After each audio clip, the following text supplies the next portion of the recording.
So I'd like to continue our discussion of realistic fiction by returning to Robert Havighurst. We talked about Havighurst toward the beginning of the semester when we were talking about matching children to books based upon development. So earlier in the semester, when we spoke about Havighurst's theories, we talked about his developmental tasks for children. So in this video, along with some other things, I want to share with you Havighurst's developmental tasks for adolescents. Just like his developmental tasks for children, these adolescent developmental tasks can occur in any order. They're not a hierarchy, but in order for learning to occur, children need to be passing through these developmental tasks. So the first one, this is similar to one that we talked about earlier in the semester. The first one is discovering one's sex role in our culture. So this has obviously changed a lot throughout our culture's development or our society's development. We know a lot of times that teenagers can be mean to each other. And when you're having a hard time understanding your sex role in our society or in our culture, sometimes you get bullied by other kids. And when you're in the midst of that, it's really hard for learning to occur. So we need to make sure that we're paying attention to how students are doing with that. Developing new relationships with people his or her own age. This is very important when we're talking about adolescence. When we think about our friends in elementary school, early elementary school, those friends are generally based on proximity, meaning as a kindergartner or as a pre-kindergartner, or an elementary school student, you're often friends with people because they live near you.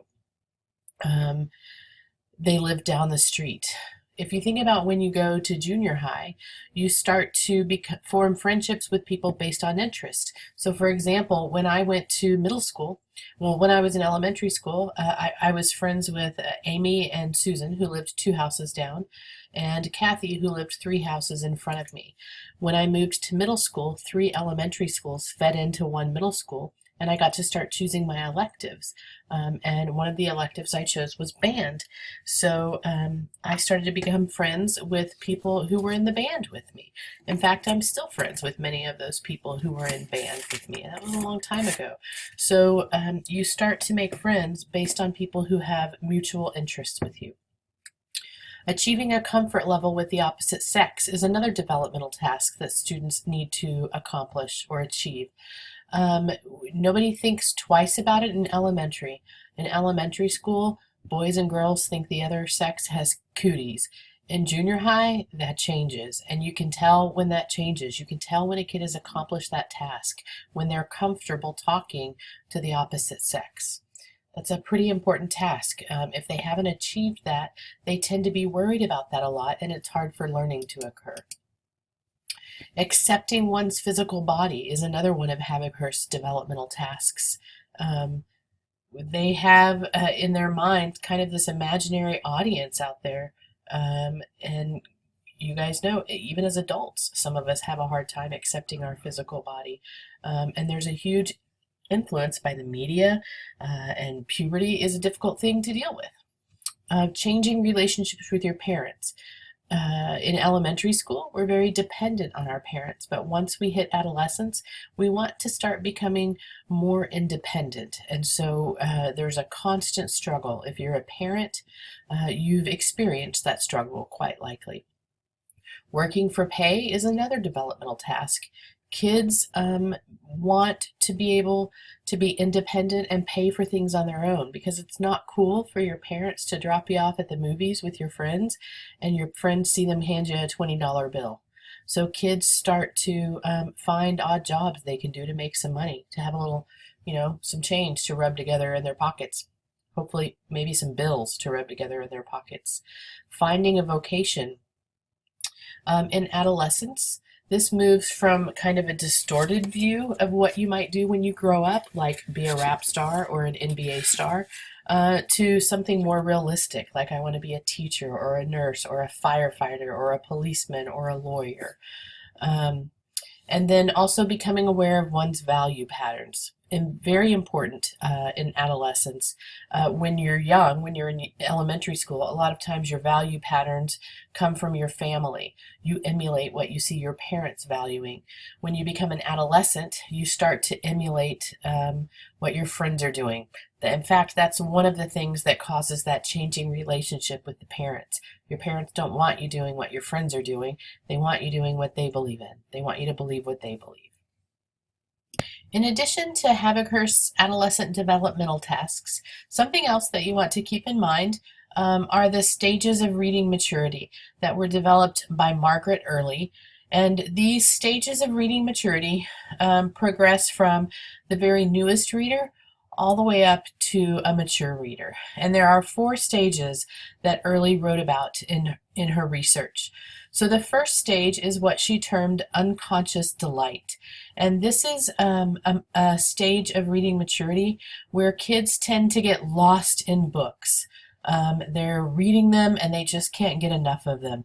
And it generally happens when they're reading series books. The reason this happens is because the structure of the series is very familiar and very similar from book to book to book. So kids are able to read a lot of them and they comprehend it very easily. For some readers, they may come back around to this stage later in life and they might get lost in another series. And when we think about it with adults, we think about it a lot of times with adults who read mystery series. The next stage of reading maturity is when readers are reading to test or measure themselves against the character in the book. So they're thinking, would I have solved the problem that way? Could I have dealt with that struggle? How would I have accomplished that same task? So they're really thinking about comparing themselves to that main character in the book and the way they are overcoming challenges. The next stage in reading maturity is reading to examine philosophical problems. So readers here are really starting to think about bigger problems that are bigger than themselves, and they're trying to decide how they feel about those different philosophical issues. It's very different when the student chooses to read about this philosophical issue versus when they are told or assigned by a teacher to read about that philosophical issue. When they're choosing to do it on their own, it has a much greater impact on them. And that's when you can tell they're really in this stage of reading maturity. And the last stage that Early wrote about is reading for aesthetic pleasure. And this is about reading to experience beautiful things, beautiful sentences, beautiful writing. For a lot of people, they don't always get to this reading stage. Again, just like those gender characteristics, it's based on how much you read. And so the more people read, the more likely they are to get to this stage of reading maturity. So when we think about authors who are well known in the field of realistic fiction, one of the first names that comes up every time is Judy Blume. She is probably one of the most popular authors of realistic fiction, and her books are some of the most censored books in realistic fiction. Sometimes the topics that she writes about are quite controversial. One of her most famous books is pictured here. It's Are You There, God? It's Me, Margaret. And this is about a teenage girl who's going through puberty. This one has been censored so many times. It's always on it's always on the lists of the top most banned books for kids.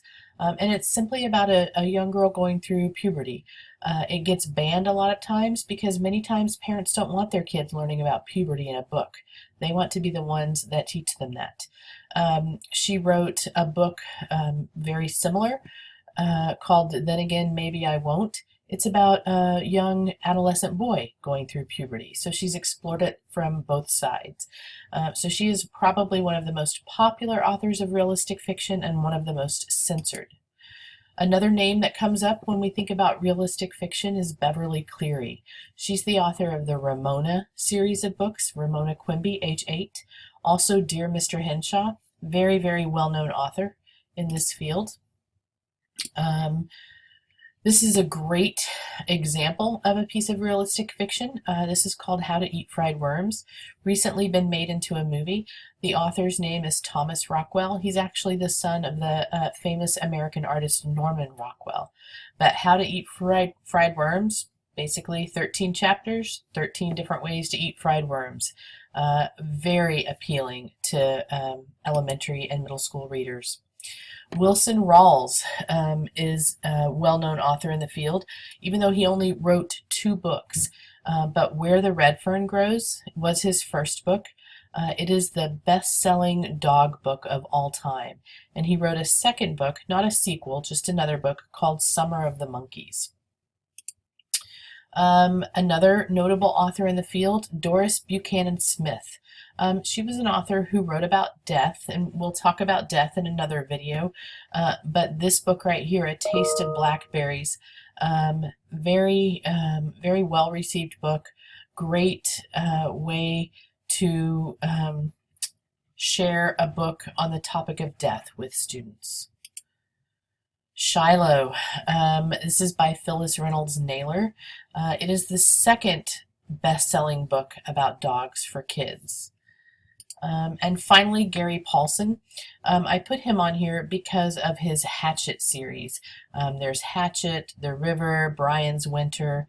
But when we think about kids comparing themselves to the character in a book, a lot of times we use the example of Hatchet. Hatchet is the story of a boy named Brian and his family who are in an airplane that crashes in the wilderness, and Brian is the only survivor, and it's about how he survives his time in the wilderness. So those are some great examples of realistic fiction, and we'll be exploring some more examples of realistic fiction in class.